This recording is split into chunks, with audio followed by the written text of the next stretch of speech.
Bom, então a aula de hoje será sobre remodelamento reverso no paciente com assistência circulatória mecânica de longa duração. Será que isso é uma realidade? Teremos então o Dr. Danilo Galantini nos proferindo essa aula. Então, eu não tenho conflito de interesses. Então, eu começo a aula fazendo uma afirmação, na verdade, que o remodelamento reverso do ventrículo esquerdo, do coração nativo, é o mais desejável desfecho clínico de todos e deveria ser ativamente pensado e buscado. Depois eu tenho slides de backup para afirmar essa sentença aqui. Mas tem uma série de perguntas a serem respondidas. Primeiro, quais as melhores estratégias para se alcançar o remodelamento reverso? Qual a sobrevida total dos pacientes explantados? Existe tempo suficiente de suporte circulatório mecânico durável para se fazerem comparações com transplante cardíaco? Qual é a sobrevida livre de IC de pacientes explantados? Quais os melhores candidatos ao explante? Em que tempo após o implante de DAV se espera que ocorra o remodelamento reverso? Então, lembrando das categorias de indicação para suporte circulatório mecânico, ponte para transplante, ponte para candidatura, terapia de destino, essas são as mais frequentes, e aqui eu coloco ponte para recuperação. Eu vou mostrar um caso clínico, como o tempo é curto, eu vou utilizar esse nosso caso. Nós temos 3 casos em avaliação, 2 que são candidatos fortes a explante, esse daqui é o mais, eu vou mostrar para vocês. Roberto Rivelino, 29 anos de idade, ele é de Rondônia. A insuficiência cardíaca dele foi relacionada à cardiotoxicidade, ele teve uma leucemia mieloide aguda, o diagnóstico de 2014, fez todo o tratamento. A quimioterapia se concluiu em agosto de 2016, foi considerada em remissão total, desde daquela época. Começou a teve IC aguda, o início dos sintomas em julho de 2017, após um pródromo infeccioso. E ele teve uma IC aguda de evolução muito rápida, assim, com choque cardiogênico, eu vou mostrar para vocês, com falha de desmame de Dobuta, por hipotensão arterial, náuseas, deterioração microhemodinâmica, síndrome cardiorrenal, de modo que ele foi transferido para nós num avião da FAB, não é esse, evidentemente, esse aqui é um avião militar, e chegou no Sírio-Libanês em agosto de 2017, e a gente considerou ele um choque cardiogênico Intermax 2. Precisou de balão intraórtico 1:1, Dobuta, associação de inotrópicos em doses altas, óxido nítrico, e foi indicado um dispositivo de assistência ventricular como ponte para candidatura, porque ele não estava ainda no período considerado de cura da leucemia, então ele não poderia ser listado para transplante cardíaco de imediato. A gente ainda teria que segui-lo mais e ter a liberação da oncologia. E ele implantou um dispositivo de assistência ventricular HeartMate 2, que já foi, a maioria de vocês já está familiarizado com o dispositivo, então não preciso... esse aqui é o dispositivo, uma bomba de fluxo contínuo, axial, de segunda geração, enfim, como todos conhecem. Foi mandada análise anatomopatológica e histológica aqui para o INCOR, não tinha atividade de miocardite, não tinha nada que fosse passível de intervenção com tratamento específico, né, para miocardite. Isso. Foi quando foi feita a cirurgia e colocado o inflow, né, a cânula inflow, foi retirado um fragmento do ventrículo esquerdo e esse fragmento mandado para análise. Pois bem, de modo que logo na alta ele já começava a demonstrar alguns sinais aí de recuperação miocárdica, muito embora fosse muito precoce ainda para estabelecer isso. Então, se vocês forem ver o ecocardiograma da admissão, o diâmetro de 65 por 58, diastólico sistólico, uma fração de ejeção de 20 pelo Simpson, disfunção sistólica importante de VE, as custas de hipocinesia difusa, e uma PSAP de 48. Isso já com dobutamina, já com um Primacor e com balão intraórtico. O da alta, o ecocardiograma da alta, já é uma fração de ejeção de 40%, aqui uma crítica, Simpson, ou seja, neste caso, é melhor fazer com o Takos, porque você tem um fragmento do ápice, você tem 5 segmentos retirados, né? Daqueles 17 do ventrículo esquerdo. Então, você pode subestimar, na verdade, com o Simpson. Você tem que usar o Takos. Ou subestimar ou superestimar, depende de como você faz o traçado lá. Então, aí fica examinador dependente. Com o Takos, você consegue pegar a base, por exemplo, e aí você tem uma estimativa que você não perdeu o ápice lá, entendeu? Mas, de qualquer maneira, só mostrando que admitido em 10/8, alta em 13/9, já com alguns sinais aí de recuperação miocárdica. Na alta, ele foi avaliado durante a internação pela equipe de hematologia, que deu alta para ele foi considerado de alta da hematologia, não precisa mais ser acompanhado pelo hemato, e foi com essa prescrição. Já com AS, com o Marevan, com NR-alvo entre 2 e 3, enalapril, bisoprolol e espironolactona. A última consulta no ambulatório, esse paciente de Rondônia, ele volta com uma periodicidade um pouco menor, está em classe funcional 1, assintomático, realizando reabilitação cardíaca e em uso de terapia para insuficiência cardíaca otimizada. Isso é importante porque faz parte dos protocolos de recuperação miocárdica você usar as doses que a gente tem como alvo da insuficiência cardíaca e, no caso, atualmente, usar Entresto também no lugar do enalapril, ou seja, o Entresto tem evidência de que remodela mais. Os protocolos têm Entresto. Então, carvedilol 50 de 2 doses, 100 mg por dia, enalapril 40 mg por dia, espironolactona. Eu fiz questão de frisar que há mais de um ano que ele está com esse regime. Opa, perdão. O exame físico normal, sem nada de alterado, com os parâmetros do HeartMate 2, 9.200 rotações, 5,1 litros por minuto, índice de pulsatilidade 6,7, ou seja, já também sinalizando por uma recuperação miocárdica, índice de pulsatilidade maior do que 6, e consumo de energia baixo. E com a PAM ok, né? 74. Função orgânica múltipla normal, sem anemia, não tinha linfopenia, não tem desnutrição, um paciente com recuperação miocárdica. E esse o eco mais atual dele. Então, uma fração de ejeção de 55%, diâmetros, dá para ver como remodelou, né, 38/28, para vocês terem uma ideia, a cânula na cisto, a cânula em flow tem 20 milímetros.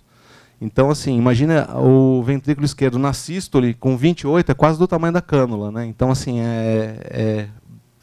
diminuiu bem. Uma PSAP de 21.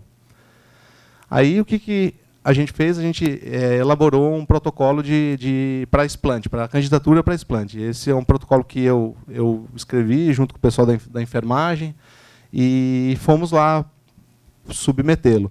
Então, esse protocolo ele tem 2 etapas. Ele tem uma etapa do laboratório de hemodinâmica, que é feito lá na Rava, do sírio-libanês, com cateterismo cardíaco direito e ecocardiograma, concomitantes. E uma segunda etapa, que é no laboratório de ergometria, que é o teste ergoespirométrico, o teste cardiopulmonar. Como que é feito? Primeira coisa, INR tem que estar acima de 2. Se o INR não está acima de 2, eu faço 100 unidades por quilo de heparina, geralmente 10.000 unidades. Acaba passando um pouco mais, com um TCA que fica acima de 300. O que eu faço? Eu vou baixando a rotação do dispositivo a cada 5 minutos, certo? E vendo todos esses parâmetros. Parâmetros do dispositivo e parâmetros ecocardiográficos. E parâmetros hemodinâmicos também. Aqui não coube tudo aqui, eu vou mostrar no outro slide. E o que vocês podem ver? O que se espera, na verdade, de um coração que teve recuperação miocárdica? Que ele não distenda o ventrículo esquerdo, ou seja, ele não dilate à medida que eu vou tirando o suporte, que a insuficiência mitral não piore, ou seja, que ele garanta que as pressões de enchimento não se elevem, né, isso pelo EE',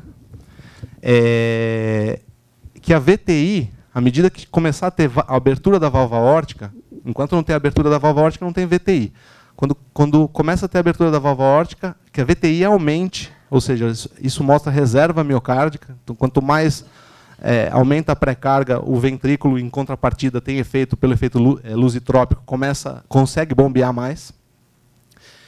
Então, fui baixando, baixando, baixando, até chegar a 6.000. Aqui, teoricamente, a maioria dos protocolos param aqui. Por quê? 6.000 é a rotação mínima necessária para evitar o fluxo reverso. Ou seja, o sangue não voltar da aorta para o ventrículo esquerdo na diástole. Acho que é simples de entender isso daí. Se você tiver um ventrículo bem descomprimido, no final da diástole vai estar com a pressão em torno de 10. A pressão na aorta, vamos imaginar uma PAM de 70. 70 na aorta, 10 no ventrículo esquerdo. O que vai acontecer com o sangue? O sangue vai voltar para dentro do dispositivo, para dentro do ventrículo esquerdo através do dispositivo. Isso se o dispositivo estiver desligado. Se você garantir 6.000 rotações no HeartMate 2 e 3.000 rotações no HeartMate 3, você impede o fluxo reverso, entendeu? Mas eu fiz o teste com o dispositivo desligado. Então, eu desci até 6.000 rotações. O que vocês percebem? Não houve dilatação do ventrículo esquerdo, ou melhor, houve mais uma dilatação que é considerada satisfatória, menor que 60 na diástole, menor que 60 menor que 50 na sístole. Então, memorizem esse valor, seria 60 o diâmetro diastólico final, ele se manteve em torno de 40. Insuficiência mitral não piorou. Começou a ter a abertura da válvula aórtica a partir de 8.200 rotações. E como que a gente vê a abertura da válvula aórtica? Modo M, você conta lá em 10 segundos quantas vezes a válvula aórtica abre. E você faz a porcentagem disso. Se abriu 2 em 10, 20%. 3 em 10, 30%. E daí por diante. Você começa a aparecer um VTI aqui, à medida que a válvula aórtica abriu, e aí o VTI aumentando cada vez mais. Ou seja, quanto mais eu tirava o suporte circulatório, mais aumentava a VTI, ou seja, um ventrículo que aguenta o tranco. A fração de ejeção não caiu, pelo contrário, ela aumentou. Insuficiência aórtica eu esperava que não piorasse mesmo, você já não está mais com o dispositivo, cada vez mais. Quando eu desliguei o dispositivo, eu mantive por mais ou menos 30 minutos o dispositivo desligado, e foi aí que eu fiz as medidas hemodinâmicas, que eu vou mostrar agora. Então, com o dispositivo desligado, fiz um TCA. Antes de desligar, eu fiz um TCA 358, eu desliguei o dispositivo. E o que a gente vê? Parâmetros basais no cateterismo cardíaco direito, 9.200. Aí tem uma outra coisa importante também, que eu levo em consideração parâmetros clínicos. Se o paciente começa a taquicardizar, ficar hipotenso e começar a referir dispneia, também é um sinal de que o protocolo não está dando certo. E nada disso aconteceu. Aqui, então, 9.200, bomba desligada. O que vocês percebem? Não houve piora, houve uma piora das pressões de enchimento, mas tudo aceitável. Então, pressão capilar pulmonar manteve-se menor que 15, né? 15, que é o valor de referência. O débito cardíaco teve uma quedinha. Aí uma crítica também, débito cardíaco, o melhor jeito de medir débito cardíaco com dispositivo de assistência ventricular é calculando a equação de Fick, não termodiluição. Eu usei termodiluição, só fui saber isso depois, porque ele acaba subestimando. Mas então, vocês podem ver que com a bomba desligada, após 30 minutos, o paciente tolerou, suportou o protocolo. Pois bem, fomos então para a segunda fase, que é o teste cardiopulmonar. Então, como é que foi feito? Mesma coisa, aqui no caso foi no consultório, fui baixando, ele já estava com 9.400, eu deixei até depois daquele dia a rotação maior. Fui baixando, baixando, baixando. Quando chegamos em 0, fiz um TCA, ou melhor, antes de desligar, aí fui para ergometria, ergospirometria. E o que aconteceu? O teste ergospirométrico teve um VO2 pico de 21, VE/VCO2 slope de 28 e um OIS de 1,8, lembrando que com o dispositivo desligado. Então, assim, o que, na verdade, aqui foi motivo de crítica também.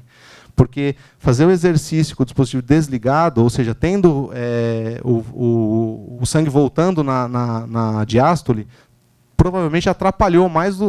Então, assim, talvez o VO2 dele fosse ainda mais alto que isso, entendeu? Então, esse aqui é o paciente na ergometria, ergospirometria. Então, só falar rapidamente, eu vou ter pouco tempo para falar de preditores de remodelamento reverso, né? Esse score preditivo, ele foi derivado, o iCares, foi derivado do registro Intermax. E, então, assim, você tem algumas características, eu acho que isso é bom memorizar depois, porque eu até falo que isso daí deverá ser, daqui para frente, até uma questão de saúde pública, entendeu? Ou seja, pacientes que têm mais chance de remodelamento reverso, deveria se pensar no suporte circulatório e não no transplante cardíaco. E eu vou mostrar para vocês. Então, probabilidade... Não, saiu intermediária 2 vezes. É baixa, intermediária e alta. Baixa, 0 a 3 pontos. Intermediária, 4 a 6 pontos. E alta, 7 a 9 pontos. Desse score aqui, foi derivado esse UCAR, que é o score mais atual, que, na verdade, foi para testar esse modelo preditivo aqui. E por quê? Qual que é a crítica do score derivado do Intermax, do registro Intermax? Que você não tem uma monitorização prospectiva, né, da maioria dos pacientes. Os protocolos de terapia farmacológica para IC são inconsistentes. Então, tem gente que usa mais carvedilol, usa menos.